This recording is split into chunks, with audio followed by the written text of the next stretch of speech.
Everyone, कैसे हो सभी? Hope you all are doing well and enjoying your time in learning new things. Myself Tara and I am your bio teacher. I am here in front of you all on the platform of the Guru Shishya webinar to share my knowledge and teach you in some kind of easy level.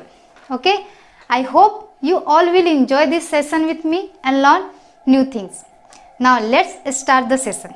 So today's topic is natural resources. Okay. So natural resources के बारे में पहले बात करने से पहले हम बात करते हैं अर्थ के बारे में। ऑब्वियसली हमारा लिविंग हैबिटेट क्या है? अर्थ।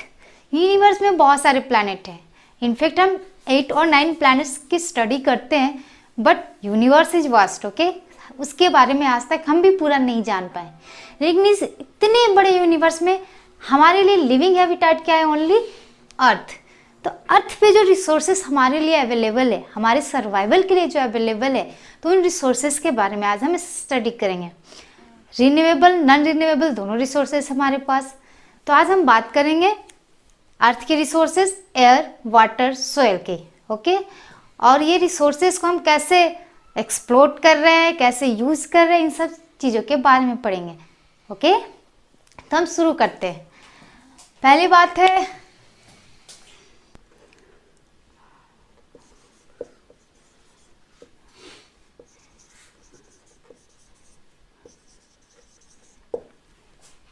Natural resources, air, water and soil. तो बात करते हैं अपने अर्थ के एटमॉस्फेयर की। ये हमारा अर्थ हो गया। तो जो आउटर लेयर एटमॉस्फेयर है, जहां हमें एयर मिल रहा है जो हमारे सर्वाइवल के लिए, वो क्या हो गया? हमारा एटमॉस्फेयर। ओके, ये अर्थ क्रस्ट है जो हमारा, जहां पर सोयल अवेलेबल है, वाटर अवेलेबल है, ये हमारा लिथोस्फीयर हो गया।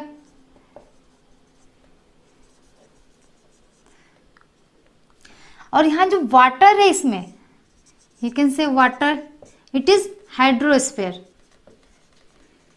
तो ये तीनों का कॉम्बिनेशन, जब ये तीनों हमारे पास अवेलेबल है, यानी अर्थ पे हमारा ये तीनों कंडीशन अवेलेबल है, तब जाके यहाँ पर क्या है? एक लिविंग हैबिटेट बन रहा है। तब हमारे ये सर्वाइवल के लिए एक सिचुएशन क्रिएट, इन्वायरमेंट क्रिएट हो रही है, तब हम यहाँ सर्वाइव कर रहे हैं।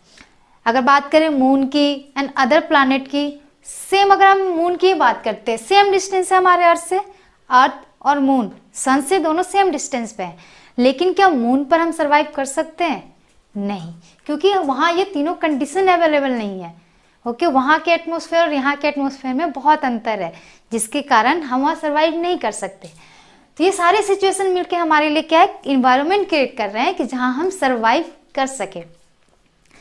तो एटमॉस्फेयर में क्या क्या है? एटमॉस्फेयर में air, O2, CO2, nitrogen, in fact बहुत सारी गैसेस है जो हमारे सर्वाइवल के लिए हम यूज़ कर रहे हैं। नेचर में एनिमल्स यूज़ कर रहे हैं, प्लांट यूज़ कर रहे हैं। ओके, तो ये सारे हमारे सर्वाइवल के लिए हैं।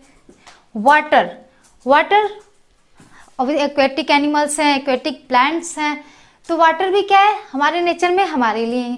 सोयल, ऑब्वियसली हम जो फूड, हार्बीवोरस प्लांट्स, एनिमल्स, ये कहाँ डिपेंड हो रहा है? सोयल किसके लिए चाहिए? प्लांट्स के लिए चाहिए।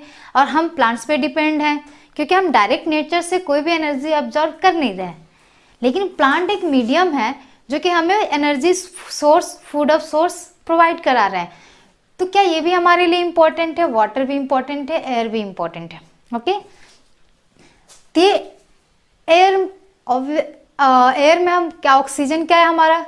अराउंड 20 to 21%, नाइट्रोजन 78%, सबसे ज़्यादा नाइट्रोजन है हमारे एयर में। उसके बाद ऑक्सीजन है, मिथेन है, कार्बन डाइऑक्साइड है। ये सारी गैसें मिलकर हमारा क्या बना रही है? एटमॉस्फेयर बना रही है। अब इसमें आते हैं, हमारे नेचर ने हमें इतने रिसोर्सेज दिए, लेकिन क्या हम उसका सही यूटिलाइज कर रहे हैं? यूटिलाइज के साथ साथ हम क्या कर रहे हैं? उसे पॉल्यूट भी कर दे रहे हैं, है कि नहीं? आजकल पॉल्यूशन के बारे में आप लोगों ने तो काफ़ी सुना होगा। पॉल्यूशन से हमें अर्थ को बचाना है। तो ये पॉल्यूशन फैला कौन रहा है? Obviously human being. तो ये हम देखते हैं कुछ पॉल्यूशन के बारे में। तो पॉल्यूशन है क्या? What is pollution?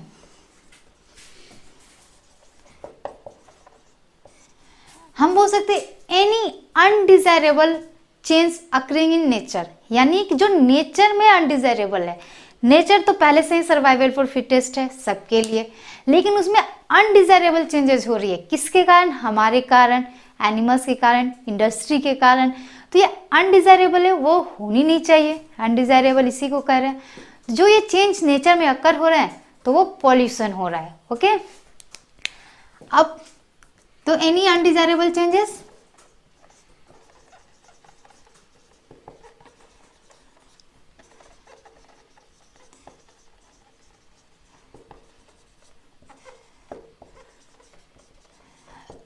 ओके। ना पॉल्यूटेंट्स, पॉल्यूशन से एक टर्म आता है पॉल्यूटेंट। What is pollutant? अब जो पॉल्यूशन फैला रहा है वो पॉल्यूटेंट है। Okay, things that cause pollution. Okay, things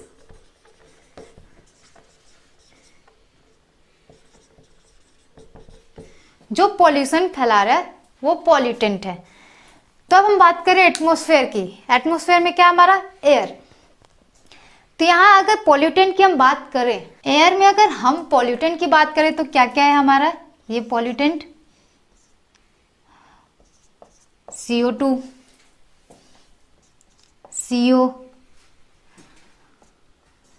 chlorofluorocarbon, और भी है oxides, sulphuric oxide, nitrogen, nitrite oxide. Okay, ये सारे क्या है? पॉल्यूटेंट है। अब ये पॉल्यूटेंट नेचर में आ कहाँ से रहे हैं? ये सारे के सारे पॉल्यूटेंट नेचर में आ रहे हैं कहाँ से? By consumption. अब देख रहे हैं कार्बन आ रहा है नेचर में बाय व्हीकल्स। अगर हम घर में पहले, अगर हम पुराने ज़माने की बात करें तो हमारे यहाँ खाना भी लकड़ी से, ऑब्वियसली नेचुरल रिसोर्सेज पे हम पहले पूरे के पूरे डिपेंड थे। तो लकड़ी हो गया, वुड हो गया, कोल्स हो गए, ये सारी चीज़ें हम यूज़ क्या करते थे? हम अपना कुकिंग के लिए। तो जो कंजप्शन हो रहा था तो क्या CO2 रिलीज कर रहे थे। हम रेस्पिरेट करते हैं तो हम क्या करते हैं? CO2 रिलीज करते हैं। ऑब्वियसली ये तो बैलेंस था, लेकिन जब हम एक्स्ट्रा क्रिएट करने लगे CO2 तो क्या हो गया? वो हमारे नेचर में प्रॉब्लम क्रिएट करने लगा। CO2 आपको मालूम होगा कि ग्रीन हाउस गैसेस है। ओके, अब ग्रीन हाउस गैसेस क्या है? ये हमारा अर्थ हुआ, ये एटमॉस्फेयर है। CO2, मीथेन, ये सारे क्या है? नेचुरल ग्रीन हाउस गैसेस है। ओके, तो ये करती क्या है? CO2 हमारे लिए क्या प्रॉब्लम हुई?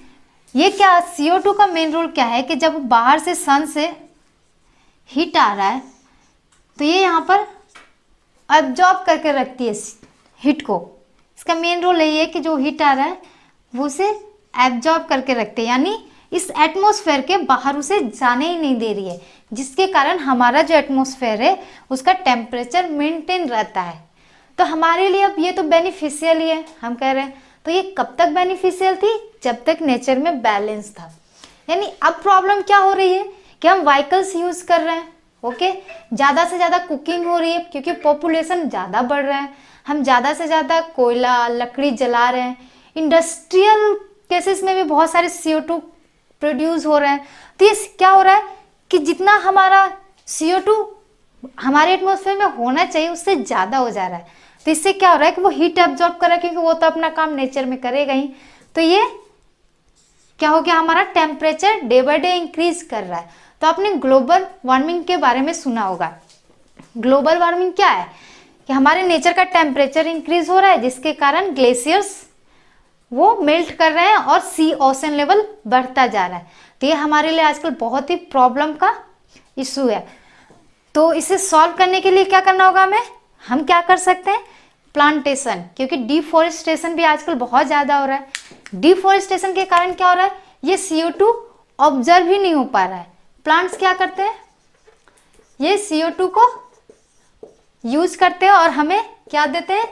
ऑक्सीजन। वो हमें ऑक्सीजन प्रोवाइड कर रहे हैं, लेकिन यह CO2 का कंजप्शन ही नहीं हो रहा है, यानी यूज यूटिलाइज ही नहीं हो रहा है। वो नेचर में ही प्रेजेंट है। तो जिससे क्या हो रही है? हमारी ग्लोबल वार्मिंग बढ़ते जा रही है। तो इसके लिए अगर हम एफॉरेस्टेशन करते हैं तो हमारी ये प्रॉब्लम कुछ हद तक सही हो सकता है, और कुछ हमारे लिविंग जो स्टाइल है उसे हमें चेंज करना होगा। यानी कि जो जहाँ कार्बन डाइऑक्साइड का ज़्यादा ही प्रोड्यूस हो रहा है, जहाँ कार्बन डाइऑक्साइड ज़्यादा ही प्रोड्यूस हो रहा है, वहाँ हम क्या कर सकते हैं कि वो चीज़ों को कम कर सकते हैं। Okay, another is carbon monoxide. अब कार्बन मोनोऑक्साइड क्या है? ये इनकम्प्लीट बर्निंग के कारण प्रोड्यूस होती है। अगर इनकम्प्लीट बर्निंग है, ये पूरा CO2 क्या हो रहा है, कंप्लीट बर्निंग हो रही है, तब CO2 हमारा प्रोड्यूस हो रहा है। कार्बन मोनोऑक्साइड क्या हो रहा है, इनकम्प्लीट बर्निंग के कारण हो रही है। तो इनकम्प्लीट बर्निंग से ये, और ये हमारे डायरेक्ट हेल्थ को प्रॉब्लम क्रिएट करती है। एक्चुअली क्या होता है, हमारे बॉडी में हेमोग्लोबिन ऑक्सीजन को कैरी करता है। जब कार्बन मोनोऑक्साइड हम इनहेल करते हैं, ऑब्वियसली एयर है तो एटमॉस्फेयर में वो इधर से उधर रहेंगे ही। तो जैसे हम कार्बन मोनोऑक्साइड के रेंज में आते हैं और उसे इनहेल करते हैं ऑक्सीजन के साथ साथ, तो वो ऑक्सीजन से भी फास्ट रिएक्ट हमारे हीमोग्लोबिन के साथ करती है। तो यानी हमारे बॉडी को जो ऑक्सीजन चाहिए था, वहाँ क्या हो रहा है, वो कार्बन मोनोऑक्साइड को वो कैरी कर रही है। अब कार्बन मोनोऑक्साइड का तो हमारे शरीर में कोई काम है ही नहीं, तो जब काम ही नहीं है, यानी जहाँ नीड ऑक्सीजन की थी वो एबिलिटी हो ही नहीं पा रही है। तो यह यानी हमारे शरीर में कार्बन मोनोऑक्साइड ऑक्सीजन का लेवल कम कर देता है, जिसके कारण पैरालिसिस भी हो सकती है और डेथ भी हो सकती है। तो यानी ये डायरेक्ट हमारे हेल्थ को टारगेट कर दिया। अब है क्लोरोफ्लोरोकार्बन। ये कहाँ से हमारा प्रोड्यूस हो रहा है, रेफ्रिजरेटर, AC। तो ये क्या, ऑब्वियसली ये भी हमारे इन्वायरमेंट में बाय रेफ्रिजरेटर प्रोड्यूस हो रही है, इन्वायरमेंट में फ्लो कर रही है। तो ये भी हमारे ये भी हमारे नेचर को डैमेज कर रही है, हमारे हेल्थ के लिए इशू क्रिएट कर रही है, हमारे नेचर के लिए इशू क्रिएट कर रही है। Another is sulphur oxide and nitrogen oxide. ये क्या कर रहे हैं, एसिड रेन के बारे में आपने सुना होगा, एसिड रेन। ये ऑक्साइड क्या है, नेचर में ऑब्वियसली व्हीकल्स, इंडस्ट्रियल, ये सब के द्वारा ये सारे प्रोड्यूस हो रहे हैं। केमिकल्स आजकल हर जगह यूज हो रहे हैं, तो कंबसन हो रहा है, बर्निंग हो रही है, प्रोड्यूस हो रहे हैं किसी न किसी प्रोसेस से। तो एसिड रेन में क्या होता है, ये जो ऑक्साइड हमारा फ्रीली नेचर में घूम रहा है, ये क्या हो रहा है, जब रेन होती है, रेन होगी तो ये रेन के साथ साथ मिल जाते हैं, और ये ऑब्वियसली कहाँ गिरेंगे, सोयल पर। ऑब्वियसली रेन कहाँ होगी, हमारे अर्थ पर होगी। अब अर्थ पे जो भी है उन सबको इफेक्ट करेगी। पहले सोयल की फर्टिलिटी खराब करेगी, और फर्टिलिटी खराब होने का मतलब है कि हमारे क्रॉप्स हैं, ऑब्वियसली अगर क्रॉप्स लगे हुए हैं तो एसिड रेन हो रहा है तो क्रॉप्स बर्बाद हो गए। अगर आप बारिश में चल रहे हो और आपके ऊपर वो एसिड रेन हुई तो ऑब्वियसली स्किन्स प्रॉब्लम क्रिएट हो सकते हैं। और हमारे देश के जो मॉन्यूमेंट्स हैं, धरोहर जिसे हम कहते हैं, ऑब्वियसली वो उन्हें भी अफेक्ट करती है। तो इस तरह ये सारे पॉल्यूटेंट्स हमारे लिए नेचर में प्रॉब्लम क्रिएट कर रहे हैं, और ये सारे पॉल्यूटेंट हम क्रिएट कर रहे हैं। तो ऑब्वियस सी बात है कि हमें नेचुरल रिसोर्सेज को सही तरीके से यूटिलाइज करने की जरूरत है। Okay, now the another one is water. हमारा शरीर 70% वाटर से बना है। ओके, यानी हमारा 70% क्या है हमारे शरीर में, वाटर। यानी अगर ये पॉल्यूटेंट हो गया, ये पॉल्यूट हो गया, यानी सोचिए कि हमारा शरीर कितना अनहेल्दी हो सकता है। और वाटर हम डे बाय डे पॉल्यूट कर ही रहे हैं। कैसे, by industrial waste. Okay, industrial waste हो गया, और हमारा डे टू डे लाइफ का प्रोसेस ही ऐसा हो गया कि बहुत सारे, अगर गांव में गए हम, थोड़ा विलेज एरिया, रूरल एरिया जाओ, तब बहुत सारे लोग कहाँ रिवर साइड या फिर पोंड में ही अपना डेली एक्टिविटीज़ यूज़ करते हैं, जैसे कपड़े धोना, बर्तन धोना, एंड उसी वाटर को फिर वो ड्रिंकिंग के लिए भी यूज़ कर रहे हैं। यानी वाटर को पॉल्यूट भी कर रहे हैं, यूज़ भी कर रहे हैं। तो जिसके कारण क्या हो सकता है, अगर इस पॉल्यूटेंट वाटर को हम ड्रिंक कर रहे हैं तो हमें बहुत सारी डिजीज हो सकती है। Okay, another one is soil fertility. Soil fertility को भी डैमेज कर रहा है। अगर वाटर हमारा पॉल्यूट हो गया है, ओके, तो पहले देखते हैं वाटर पॉल्यूट कैसे कैसे हो रहा है। एक हो गया इंडस्ट्रियल वेस्ट, उसके बाद एक्सेस फर्टिलाइजर,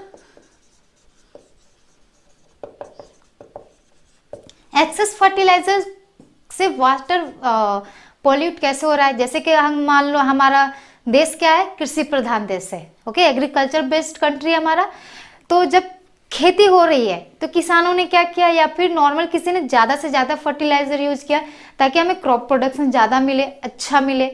अब क्रॉप को तो जितना नीड है वो उतना ही यूज करेगा, बाकी के सारे फर्टिलाइजर क्या हो गए, वेस्ट, वो सॉयल में ही रहे क्योंकि उसे कोई यूज नहीं कर रहा है। अब उसके बाद रेन हुई, या फिर आपने वाटर दिया है, आपके फील्ड को वाटर मिला, एक्सेस वाटर मिला, वो वाटर बहेंगे।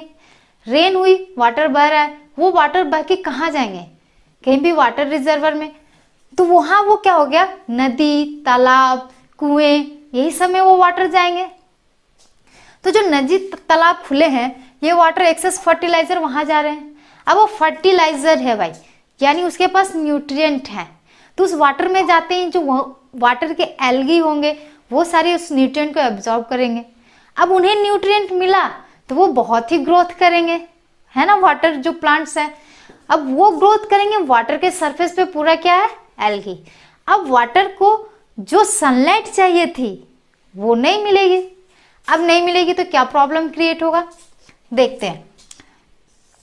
ये हमारा पॉन्ड है, ये फर्टिलाइजर बाकी इसमें आया। अब यहाँ जो एल्गी है इसे कवर कर लिया, सनलाइट पहले क्या थी, डाउन टू द लैंड जा रही थी। यहां पर एक्वेटिक एनिमल है, अब इन्हें, और एक्वेटिक प्लांट भी है, अब इन्हें जो सनलाइट मिलनी चाहिए थी वो इस एल्गी के कारण नहीं मिल पा रही है, ओके। तो यानी ये इनका डेथ हो जाएगा, और ये वाटर जो जिस पर्पस के लिए था वो यूटिलाइज हम नहीं कर पाएंगे, क्योंकि यहाँ पर ऑब्वियसली जिसे न्यूट्रिएंट मिल रहा है उसका ग्रोथ ज़्यादा हो गया, यानी यह एक्वेटिक प्लांट और एक्वेटिक एनिमल्स जो थे उनका डेथ हो जाएगा। तो ये इस तरह एक्सेस फर्टिलाइजर भी क्या करता है, हमारा वाटर पॉल्यूटेंट कर देता है। एंड उसके बाद और भी ऐसे हम तो डेली लाइफ में अपना वाटर पॉल्यूट कर ही रहे हैं, और फिर से इस वाटर को हम यूज भी कर रहे हैं, ओके। तो हम इसे रोक कैसे सकते हैं, ऑब्वियस ही बात है, हम अपने फील्ड में उतना ही फर्टिलाइजर दें जितनी उसकी ज़रूरत है। अब प्लस हम अपने डे टू डे लाइफ में जो बोरिंग वाटर ये सारे यूज़ करें, इसे लिमिटेड वे में करें, वेस्ट ना करें, क्योंकि हमारे पास लिमिटेड ड्रिंकिंग वाटर है, ओके। ऐसे तो पूरा अर्थ 70% वाटर से है, लेकिन यूजेबल वाटर हमारे पास नहीं है, तो वो लिमिटेड है, तो हमें सोच समझ के पानी यूज़ करना चाहिए। जो खुले के नदी तालाब हैं उन्हें हमें गंदा नहीं करना चाहिए। इंडस्ट्रीज के जो वेस्टेज खुले में नदियों में बहाए जाते हैं उन्हें चेक करके या ना ही बहाया जाए तो बेटर है, ताकि क्योंकि वो बहुत सारे लोग वो पानी यूज करते हैं, okay. Now another one is soil. Soil obviously earth crust and soil. Soil भी हमारे लाइफ का बहुत ही इंपॉर्टेंट हिस्सा है, क्योंकि हमारा क्रॉप प्रोडक्शन के लिए क्या चाहिए, सॉयल, ओके। तो सॉयल मेनली हमें क्या कर रहा है, फूड प्रोवाइड कर रहा है। प्लांट कहाँ उगते हैं, सॉयल में ही। अगर हमें फार्मिंग करनी है, सॉयल में ही। तो ये सारी चीज़ों के लिए हमें क्या चाहिए, सॉयल।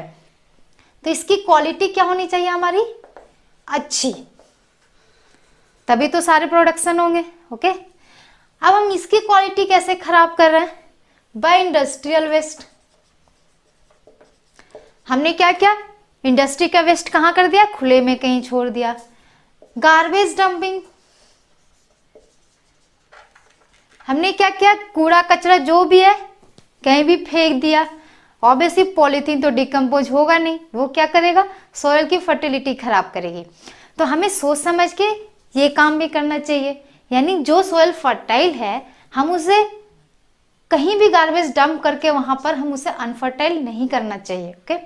आज के टाइम में हम देखते हैं कि शहरों में खास करके कि गार्बेज कलेक्ट करने के लिए आते हैं, उनकी डंपिंग एक प्रॉपर एरिया में होती है, ताकि वहाँ पर उसे डिकम्पोज करने का प्रोसेस भी होता है, ताकि वो फिर से सॉयल रिन्यू हो सके और जो गार्बेज कहीं भी लैंड को वेस्ट कर रहे हैं यानी अनफर्टाइल कर रहे हैं, वैसा ना हो। ओके, तो हमें कूड़ा कहीं भी नहीं फेंकना चाहिए, प्रॉपर जो हमारी सिटी में बनाए हुए कूड़ेदान वहीं फेंके।